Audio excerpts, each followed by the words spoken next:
I think we've both sort of discussed the prospect of Davros returning in previous episodes. I think we've mentioned it, haven't we? Yeah, definitely. Yeah. I mean, I thought he was going to be in Revolution of the Daleks this time last year. Wait, so hold on. Haven't we done this? Has anyone got a weird deja vu? Or whatever the line is. I always thought that was weird, actually. Like how he's like a weird deja vu, like instead of a weird sense of deja vu. It's Dan Lewis. But you can say anything. To be honest, I'll exactly. happily accept So, yeah, of course, we're stuck in a time loop, or we were. Hopefully, we're out of it now. Yeah. We'll see by the end of the episode whether we've rambled yeah. for long enough that it feels like a time loop. So, it is the 2nd of January at time of recording. Eve of the Daleks aired last night. Lots to talk about. Barely 24 hours since it hit our screens. Yes. Yeah. So, I guess I've sort of given an initial reaction on my channel already, so I want to hear from you. What did you think of it? Yeah, I totally wasn't expecting this, so this is really off the cuff. I had a great time. I had a really great time. Yeah. Very similar to how I felt coming out of Revolution of the Daleks. I felt like, I needed a good slice of Doctor Who for New Year. Weirdly, I've become accustomed to New Year's Doctor Who now. I think it's nice and it just works. As it's ending. Yeah, it works both on both Christmas Day and New Year's Day for me now. I think Chibs is really worked that in. Yeah. But overall, I had a great time with it. It's not perfect. There's a few qualms and issues I had with it, but I certainly had a lot of actual gasping at the screen, no way moments, which we'll go into. Certain moments which I just thought I have to just message Richard midway through the episode with the word Thasmin in block capital letters. I had a great time with it. I had a great time, although it's not perfect. And I think we've got to accept that. I accept that with Flux and things like that. You can enjoy something despite it. Yeah, I think with this, there was more of a sense with this for me certainly than the finale of Flux, whatever, of just sort of taking it for what it is, and like going into it not with low expectations, just expecting it to be a bit of New Year's Day fluff. Yeah. And like you, I had fun with it. Had fun with the whole time loop thing, and just it was a good hour of fun, really. It was, it was exactly that. Yeah. There we go. End review of the review. That's it. So on to the more meaty stuff, I guess. Where to begin? Really? Should we just go on to Thasmin straight away? Yeah, let's start with that. We can always cover that because we're going to inevitably be talking about it. And it's what everyone wants to see. Later on, can't we? Yeah. I mean, were you expecting it at all? Because I have to say, right, when Chibnall was sort of saying, "Oh, it's a festive rom-com," it's and everyone was like, "Oh, I hope it's for Yaz and the 13th Doctor," and I was like, "It would be great if it was, but it won't be that. It will be between Aisling B and the other guy." And then it started, and I was like, "Yeah, here we go. Yeah, it's going to be love story between these two." Yeah, and then blooming John Bishop turns around, says his line, and it's confirmed. At least definitely from Yaz's point of view, and I'd say, would we say from 13th Doctor's point of view? Is it a two-way thing? There'll be something there, I think. Yeah. Whether they'll sort of lean back into that whole idea of the Doctor is this semi-immortal figure who can't fall in love and stuff. Like it's a doomed romance, or if we can even call it that. I don't know. It's not going to be like. I don't know, do you think they're going to kiss? Well, see, that's the thing, right? As soon as it happened on screen, I was watching it with my family, and my mum was like, they're going to kiss by the end of the episode. And I was like, I can see that, it's New Year's Day, the fireworks will go off, Aisling B and the other character, Nick, whatever he was called, they'll have a little kiss, and then it will be 13th Doctor and Yaz. Nice. The loop is closed, the time loop's all done. Here we go, tie everything up in a neat bow, and it's all sealed with a kiss, and then we explore the ramifications of that, in the next episode. Yeah. It didn't happen, and I sort of did feel, I was like, something needed to happen, something a bit more, because we've had all this stuff with 13. She's resisting this character development in a way. She'll get to a point where you'll think, right, now we've got a bit of a change. The end of Flux ended with her saying, I've been hiding so much from you, I need to talk, I need to express my feelings a bit more and let you know. This was the perfect time to go, you know what? This is the time to say, I've got these feelings, or I haven't got these feelings, or, just whatever. Yeah, whatever. Exactly. Yeah. And then she just reverts back to, can you hear me again? And goes, oh, I'm a bit socially awkward, so I'm not going to say anything. I don't, it was such a shame, because the scene with Yaz and Dan was the best scene of the episode for me. Like, that, hands down. I rewatched it this morning, and I was skimming through. Yeah. And it was something very well executed. Something that I noticed actually as well. I think one of my there's so many rambly points here, but just something that I noticed why I thought that scene worked so well was because I think an issue I've had with Sagan's music is that it's great, but it gets overused in my opinion. Was there no music in that bit? The initial half of that scene, there was no music, and I thought, there you go, because it's not just music that can enhance a scene, it's a lack of music, and it just made the point hammer home all the more. It was really great, and look at the reaction online to that scene. The implications from that, of Yaz being either gay or whatever sexuality she is. It's kind of, she's struggling with those emotions and things like that. I wish we'd seen a bit of that in the last 3 series, but it's something that finally we've got for Yaz in an episode that ultimately. I think that's a very interesting point. Part of it as well is that how this has essentially arisen through the fan reaction. Like, if you think about like Chris Chibnall, he was a fan and he grew up watching 80s Who, and then he put his own like timeless child spin on it and all his own like fan fiction. And this is like a similar sort of thing on a smaller scale within the same era, where this, I think it's safe to say that this has sort of been influenced by do you think the fan reaction. I was thinking that. I was like, has this been planned from the start, or has this happened as a result of I don't think from... I mean, I know there's that line in like Actors in the UK. I don't know. I don't think it was... it was maybe like on the table in Series 11, but it wasn't sort of either way confirmed. Because I was thinking back to all this. Yaz definitely was mentioned as having boyfriends and things like that in Series 11. Of course, in Rosa, I suppose we don't know. That's true. We've just not had it explored an awful lot to sort of go, to talk about it in too much depth and to analyse whether Chibs had planned this from the start or whether it's just naturally evolved. Yeah, no, it's definitely something that we need to go and think back on and like rewatch and all that sort of stuff. It's another thing that we like, until we've had the final episode of Jodie, we can't really say for definite. Yeah, sure. Did it work and all that sort of stuff? Because who knows whether next episode, they might be fighting Sea Devils and it will be like, oh, there we go. Finally, we've had the moment that Yaz and 13 have been craving or whatever like that. Mm-hmm. It's hard to say, but what do we just in terms of an isolated episode moment? What did you think overall? Because I don't know if you discussed it an awful lot in your reaction. I think it does definitely. There's definitely a feeling now that Yaz has sort of been elevated as a character. I think, she's the longest serving companion. Exactly, yeah. And it adds another layer to her, and I think that the way we can now go look back on other stuff, and whether it was intentional or not, the way it connects to other stuff like the mental health stuff and Can You Hear Me, for example, or just any of that stuff. It's that sense now of being able to join the dots and go, even if it wasn't totally planned. Yeah. But that's the thing, there can be things that it's all sort of that just happen to work out well in the end. Yeah, exactly. Like that that Series 11 moment, like you mentioned, of Yaz's mum saying, or you a couple. Sure. In retrospect, that makes sense. Sort of things like that just happen to neatly work out. Mm. I do think it's a bit of a shame that we haven't had a more explicit mention of that. Very late in the day. Yeah.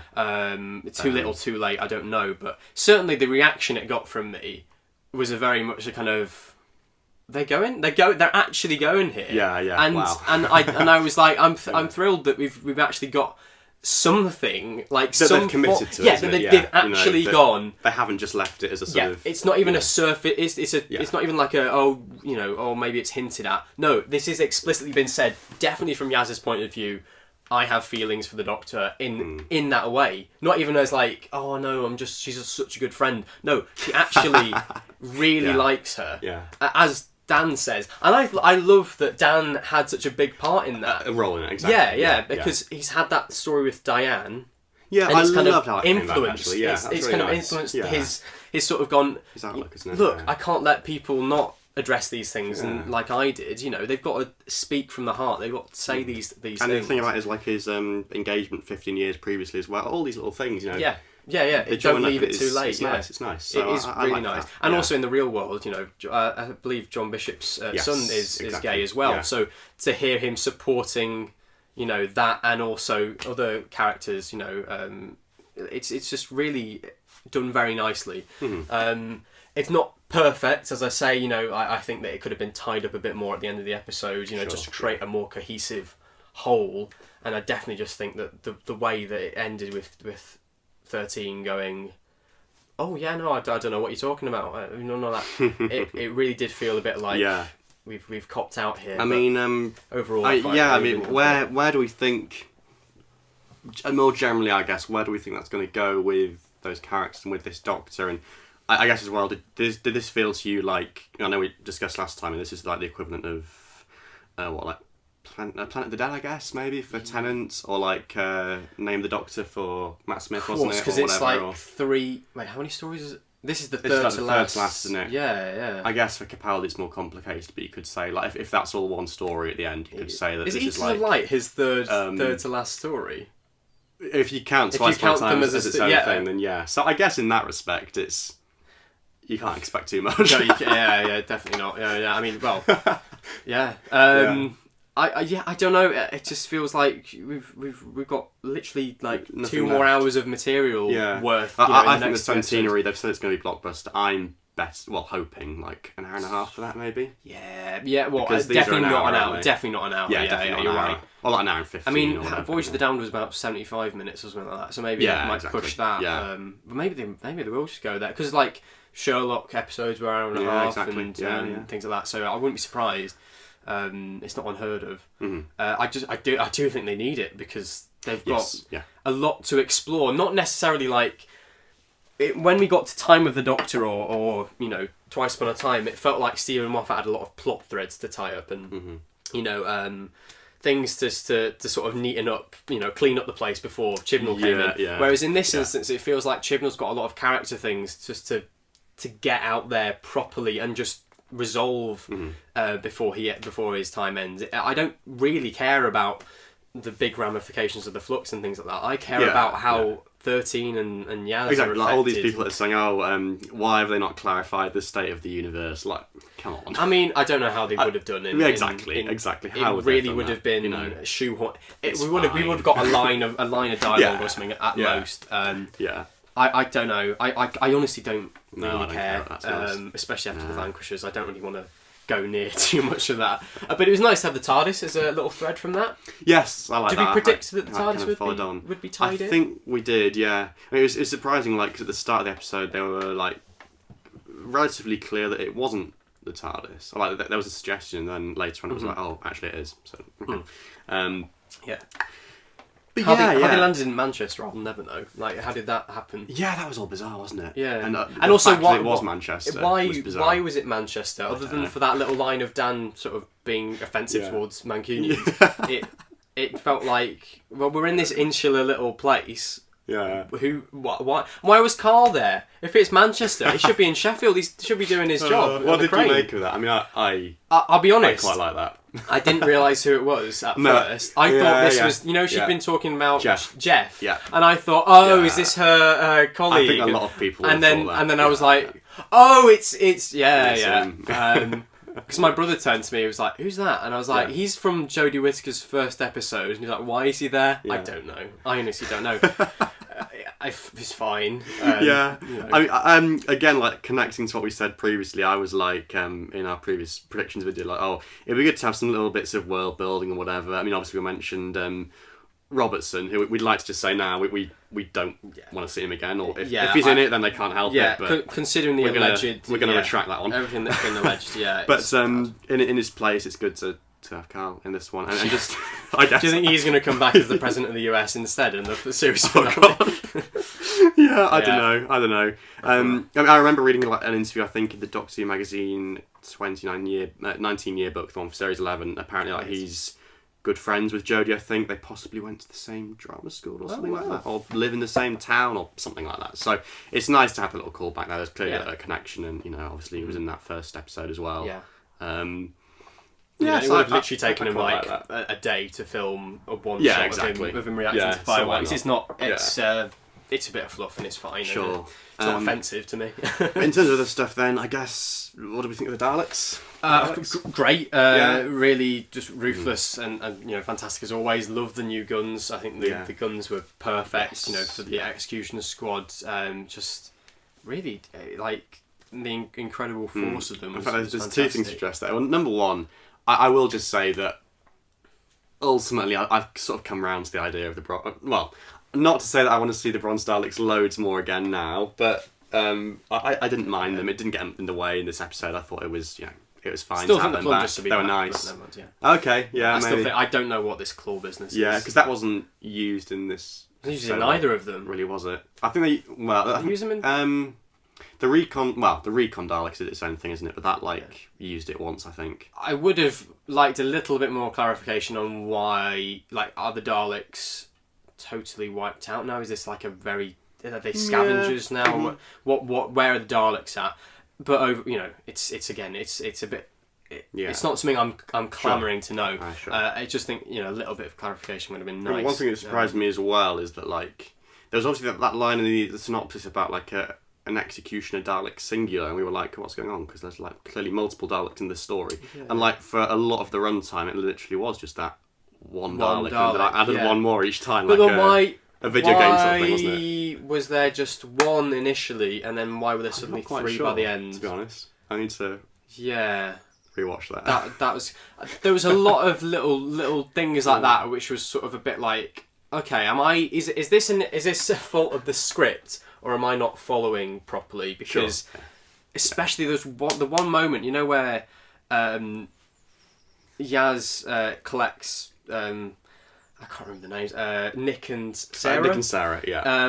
And they've had this plan formulated when they were in the reception area, and the Doctor's suddenly gone, we're not doing that anymore, we're going to do this. And Yaz collects them, and she's like, so am I not calling my mum anymore? And Yaz goes, I don't know. And I was like, neither do I, being very honest. I genuinely... Were the seeds sown as to how this thing would resolve? I think with that they were sort of going. I mean, I will just say I'm a bit hazy on the whole resolution. Anyway, I need to rewatch it. But I think they were going for that sort of best laid plans thing, where it's we're going to make a plan and then actually it's going to go wrong. I don't know how it went wrong. Do you know what I mean? I mean, there was that one moment, wasn't there, where Sarah got exterminated straight away. But beyond that, I don't remember anything else specific where it was spanner in the works. And also the fact that each time they were kind of preparing things as if when they came back things would be in the same place. The second to last time, I'm struggling to keep track of all the times, but there was one time, the time when Dan was talking to the Doctor and saying she likes you and all that sort of stuff. They were arranging boxes, and I don't know why, because as soon as the Daleks got there, as soon as everyone got there, they got exterminated. Yeah. And then obviously all of that would have been undone. So what were they doing? Was the Doctor trying to find so there's all this stuff here, or I think there was a thing where didn't they wake up or come back to life in the place where they died? But obviously the stuff would have been reset, wouldn't it? So I think maybe she was trying to work out surroundings. I don't know. I mean, I know I always have a go at Chibnall for making things too obvious, but I think in this instance I didn't have an awful grasp on what was going on.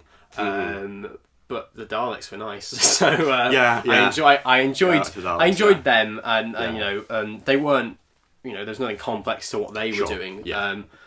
I mean, it was interesting that line that it first had when it said Daleks learn. In that first, before the pre-titles. With the gun, Yeah, the longest pre-titles I think we've ever had. Yeah, it was 10 minutes or something like that. Yeah. But it said something about Daleks learn, and I was like, oh, so is this the 7th loop or something like that? Had the Daleks been remembering all these time loops and learning from them? Okay. But no, it was just a random line. So I don't quite know whether I can grasp the details of the mechanics for the plot. I think I would say the character moments are what stood out for me. Exactly. That's true. The time loop element was just it just felt a bit muddled and a bit kind of, if I just throw all this technobabble at you, then you'll assume it's clever and we'll just have the opportunity. No, exactly. In terms of the mechanics of it, I mean, it did get to the point near the end. I mean, to be honest, I was sort of distracted by Thasmin anyway. So too busy with that to notice. But exactly. So I didn't need to rewatch it. But I just sort of get to the point where I was to be honest, to some extent, I don't particularly care how it's wrapped up, because I know it will be wrapped up, and so I don't know. As long as I have a good time, you've got to get overall, to a point where it's sort of exactly, if we're going to sacrifice this for the sake of character, then I'm happy to do that. I mean, all I remember basically is loads of running about and like fireworks and stuff and like all those things that Sarah listed at the start that you can't have in a storage unit. They all came up.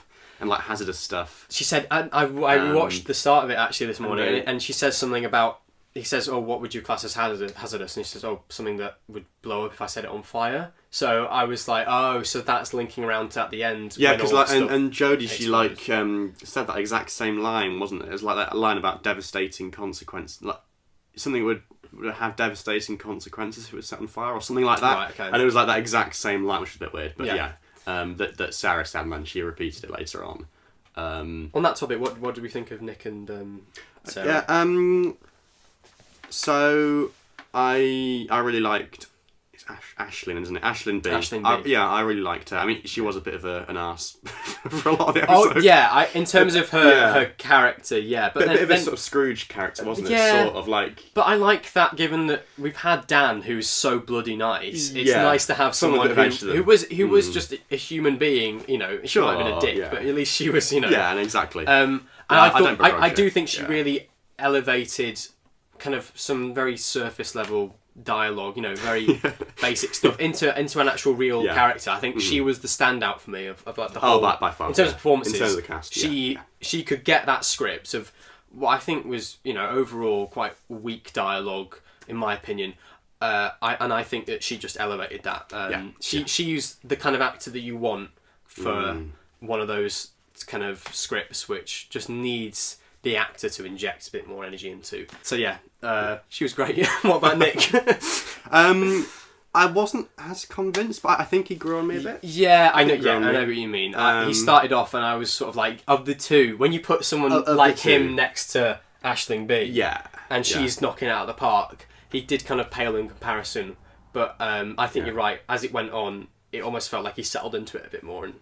You know. Yeah, it definitely did. Like, I guess you could say, like, attribute some of that to the character's awkwardness as well. Maybe, potentially, I don't know. Yeah. But like, there were, I don't know. I don't know if that was the best. Yeah. Well, I don't know. There were some bits maybe that didn't quite land. I mean, the obvious thing.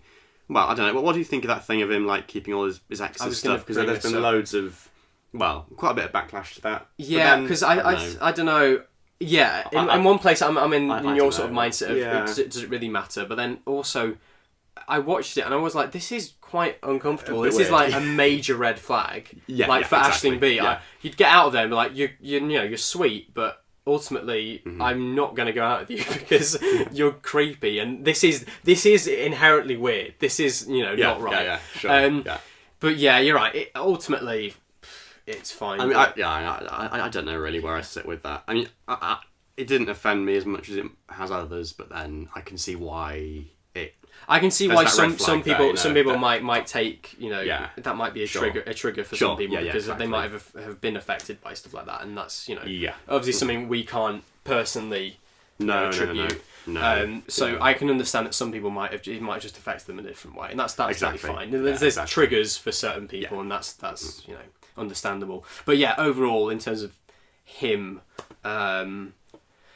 Yeah, I think that was his overall characteristic, wasn't it? His sort of shy awkwardness and sort of saying the wrong thing. There were some good one-liners from him that I remember. I can't remember. The exterminated.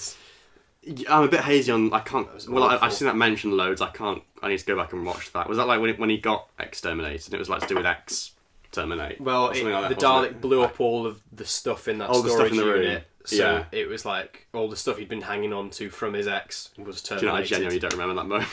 It was awful. Yeah. Anyway. I think it was up there with the Wi-Fi joke in Resolution. Yeah, I need to go back and check those details. But like that line about I mean the delivery of it was a bit off, but like the thing about the what's more unlikely. The council working on New Year's or something. That's something that could have been a funny line if delivered in the right way. Yeah, like I think it just about came off okay, but there was that bit near the start of the delivery of it where I was like, is this working? See, and the thing is, he didn't have the capacity to make that a funny line, whereas Aisling B made lines that weren't supposed to be funny because of how she delivered them. She was just like inherently and I feel like she ad-libbed a lot because there was a lot of instances where it was sort of like, I think you've added that or you've added a little flourish because she really did sort of immerse herself in it. And I loved her mum. I thought her mum was a great yes, side Mary, character. Yeah. Surprising that she just featured on the FaceTime for the whole time. Mm-hmm. But I thought she was great, and it was nice how that she got linked into the plot at the end. Yeah, you knew it would be something.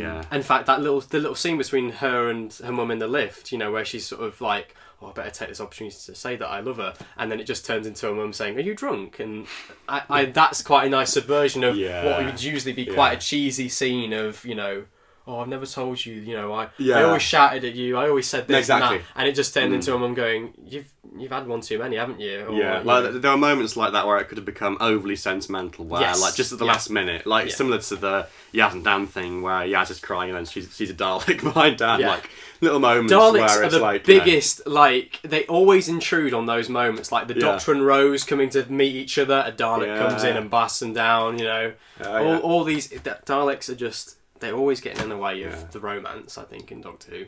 There we go. They do. What was it? The Daleks listed off. They do not. They're not Nick. They're not. They do not store stuff. They don't store stuff. They don't. There was one about like. Was there I swear, there was a lot of things that the Daleks listed off that they do not do. Mm-hmm. What did you think of the Dalek sort of dialogue in it? Did you think it sounded particularly Dalek-y, or was it a bit off? Oh, I'm trying to think now. I mean, I think overwhelmingly, like, there wasn't anything that offended me or anything, but like, it did feel a bit, from what I can remember, like sort of just what you'd expect, or fairly one note, sort of like, you know, for the general public, you know, what you'd expect Daleks fairly to be surface level. Yeah, exactly. Which is odd. I think it makes sense because they weren't the main point of the story. Like they were just an obstacle. Yeah. And yet the story was named after them, and I get, you know, that's got to be the pull, you know, for people to come and watch the episode. But I don't know why they were such a prominent point, you know, in the terms of the title and things like that. I think there was maybe other aspects that were more important, but I can understand why. You know, it's the Daleks. You want to push them as the big point of. One final point on the Daleks as well. Wasn't it great when Davros turned up? Oh, I know. Amazing scene. I totally. I'm genuinely a bit surprised that Chris Chibnall, 80s fanboy, has passed up the opportunity to do Davros. Well, you never know. You never know. Two more episodes. You know, you never know. You could pop up literally at the end. Oh, I don't know. I ship fast bin. But no, I was going to say. We should have popped in there in the middle actually, just to oversee everyone. Yeah. Well, actually. There we go. Here we go, Davros. Yeah, I mean, he had about that much screen presence in the story, you know. There you go. Perfect. But no, what I was going to say is another part of another nice little surprise moment for the Daleks. For me, and something we don't see particularly often, was when they had the. It was like a rehash of that moment in Ranskov Kolos where they get the sniper bots to shoot each other. Where they duck, which in itself was okay, fine, but like then we got to see the little mutant inside and the destroyed Daleks, which I quite liked. There's another very few character. I think it was like it looked a lot like how the Recon Dalek looked when it was all microwaved out. But in terms of the shot as well, and with the squid as well, that was definitely the same. I know what you mean. I think, wasn't it? Yeah. That was nice. That was nice. Yeah, that was a nice. I wasn't expecting that. I mean, that's about as far as it went in terms of like new Dalek stuff. There wasn't really an awful lot done in terms of like compared to how advanced the Sontarans and the Angels were in their episodes in the series. Yes. You know, there wasn't any advance to Dalek lore at all, other than they have an execution squad for reasons. Yeah. I don't know who else they'd execute, but there you go. And it's interesting what they've done with the Daleks. So, like, on the one hand... what do you think of it as a trilogy, in a way? Do you think this kind of advances anything that we've seen in other stories, or do you think it's mainly a sequel? Yeah, I was thinking about this. I mean, obviously, unlike... So, Revolution of the Daleks started with your little previously bit. This doesn't start with a previous. That is very clearly a sequel to Resolution. Those two are very connected, aren't they? This isn't so much.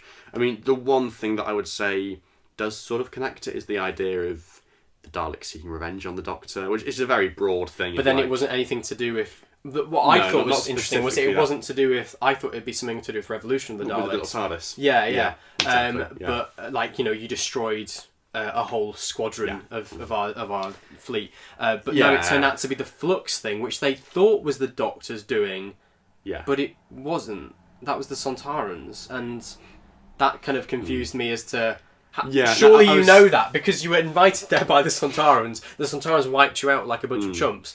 And I was thinking about this as well, and like I think before it was broadcast, I was kind of thinking, are they going to go down the route of the Daleks found out that the flux was created because of the Doctor? Yeah, and so like get at the root cause, but they didn't like directly address that on screen. It's sort of more of a headcanon thing. I suppose so. But I feel like their reason for coming to kill the Doctor was a bit like, well, of all the reasons you could be coming to kill the Doctor, why choose a reason that wasn't the Doctor's? That reminds me of something else as well, though. So, two things about the present day Earth currently. I know we've said we don't care about the state of the universe and stuff, but I was genuinely thinking last night, what in the finale, what happened to all the Sontarans in Liverpool? Do they just like fly off in their ships? They're just there. They're just happily living in Liverpool, they're living off kitchen soup and chocolate. Yeah.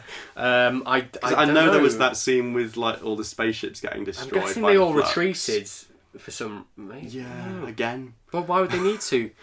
So I don't know. And then also, again, like, not something that massively offends me or anything, but bit weird how, I guess you could say it's to do with the flux, but weird how neither Dan or Sarah or Nick looked at the Dalek and thought, that looks a bit like a defence drone. Yeah, that's true. Yeah, that would have been nice. That would have been nice. A little line, at least from Dan or someone who goes, that's one of the things that went mad on New Year's and last year or whatever. Yeah. It's a shame there wasn't like a little thing in there, just to at least acknowledge, oh yes, this is the third time we've seen the Daleks on New Year's Day. Yes. It did feel a bit bizarre that we just didn't get anything, at all relating to that. Yeah, that's weird, isn't it? Or at the very least, surely that's one of the ones that came and destroyed the Earth in the Storm on Earth in 2008. Well, that's odd, that, isn't it? But there you go. It's more. I can't tell that this episode is full of nitpicks or there is something just mechanically wrong with it. Okay, but. Again, like I said at the start, I can't deny that overall I just had a good time with it. Yeah. It was a New Year's Day episode. Exactly. I think I can forgive anything. I mean, I don't know. I didn't feel anything particularly, like, it's not changed. Yeah, it's not changed your world, like does it? positive or like best for or worse. But very inoffensive in the grand scheme of things. Exactly. It's got nothing. I think what would be weirder for me now is that. Well, I don't know. I think it'd be weird if they carried on this approach into the spring special in some ways, but then I'm also expecting that to be sort of standalone with Sea Devils, which we'll talk about later. Yeah, we'll talk about that. I don't know how much of this will be standalone, which is again why I thought it would have been nice to have resolved the Thasmin thing. I love we were just going to call it a Thasmin for the whole thing. The Thasmin thing I thought should have been not resolved, obviously, but like at the very least tied up with other plot lines in the episodes, because it was like, this is a standalone episode for the most part, so let's kind of make it that way. I mean, thinking about that now, what they might do actually is have them sort of get together in inverted commas at the end of the next one, and then have a nice little fish dinner. All goes pear-shaped. Well, exactly. All goes pear-shaped in the centenary, like they have that one moment and then out the window. Yeah, I can see that happening. Maybe. I can see that happening. Yeah. But I suppose like maybe something like that would be enough to sustain a sort of arc across the specials, but then I don't know. I'm not expecting anything particularly like lore heavy or anything in the next one. That's the thing. I can't see. Well, I mean, I suppose we'll go into it when we talk. Yeah, exactly. But I can't see how that's gonna. No. How much of a how linked it will be with this episode.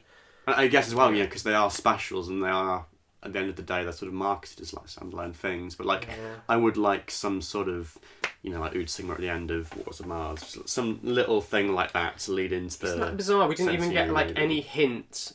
Like in Planet of the Dead, as you were saying, like you had that little he'll knock 4 times. Or was there another link in that episode? I have a feeling there is, but I just can't think of it. But anyway, just like hints to what's going to come. We didn't really get any sense in this episode that we're nearing the end. Her actions catching up with her, but that was very vague, wasn't it? Yeah, it was very vague. Yeah, so I don't know. And what was it she said? That she said something, and then in the TARDIS Dan said, "What were you going to say?" And she said, "Oh, nothing." Do you remember that bit? I think that was about that. That was about the line. I think so. Right? Yeah. Yes, that was about. It was about that line. Yeah, I need to rewatch it. I think so. What that line meant again, we have no idea. Well, really. I took it as a sort of. I don't know. Well, I don't know really. It's very vague. Is it to do with like the fob watch or the flux or the Daleks? Or, I don't know. Or all of it. Yeah. To be honest. Yeah. Just whatever. Yeah. Yeah.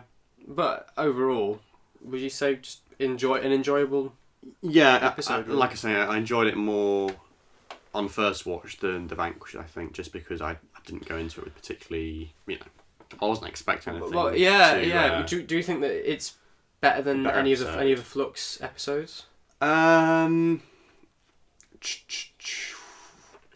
think on the level of it having less characters and just doing more with those characters and stuff, then maybe. Well, it's funny actually because Izzy, who's not been an awful big fan of the Chib stuff, said that this was her favourite Chibnall episode. Ever? Yeah. Okay. I think so.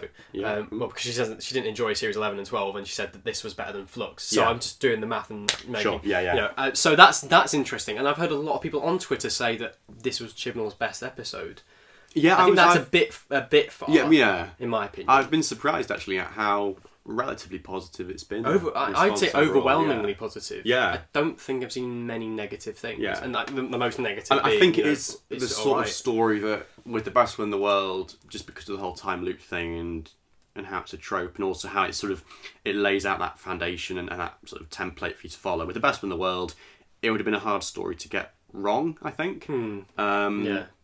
But that's not to say it was bad or that it was cliche or whatever. It's just, I don't know, maybe it is.